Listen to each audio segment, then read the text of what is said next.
Have you ever packed an umbrella just in case it starts to rain? Sure, the extra weight and space the umbrella takes may be inconvenient, but you know that it's worth the hassle to avoid getting caught in a rainstorm with no protection.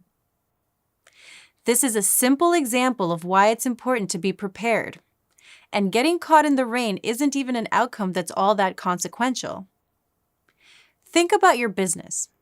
Instead of getting caught in the rain without an umbrella, what would you do if you got caught in a scandal, a public relations crisis, or an emergency without a plan or any sort of protection? Investing in crisis prevention and preparation is critical to protecting your business and public safety. Here are 4 steps you can take to get ready. First, form a crisis team. This is a group of people who will be responsible for your crisis prevention, preparation, response, and recovery efforts. Ask yourself, what perspectives or areas of expertise should be represented? For example, you might include leaders in executive management and managers in human resources, public relations, finance, operations, and information technology. The second step is twofold. It's to understand and reduce your risk factors.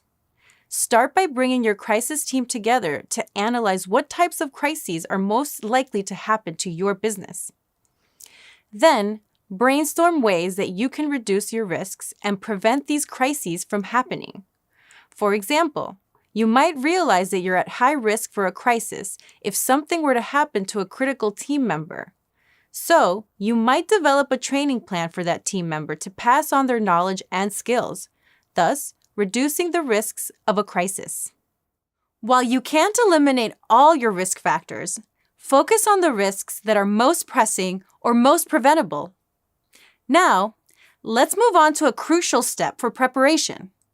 The next step is to develop a crisis response plan. A crisis response plan details procedural guidelines for managing information, activities, operations, and communications during a crisis. Some of the key questions your crisis response plan should cover include: how will you determine what's considered a crisis? What's your plan for controlling information and communicating the crisis to the public? What are the different roles of your crisis team members? And what are the resources and key contacts for dealing with a crisis? While you can't possibly plan everything that needs to happen for a crisis in advance, any legwork that you do now will save you valuable time and potential harm later. Finally, set up regular intervals to review, practice, and refine your crisis response plan. Conduct training sessions, practice drill or mock exercises, and try to find holes in your crisis response plan. Make updates when you discover areas that could be improved or clarified. It's easy to procrastinate or underestimate the urgency of crisis prevention and preparation. You may tell yourself, "I'll deal with that if the time comes." But this reactive approach is perhaps the greatest threat of all. It leaves your team, your company, and the public vulnerable to serious harm and damage. Adopt a proactive approach to crisis management instead, by forming a crisis team, understanding and reducing your risks, developing a response plan, and practicing it annually.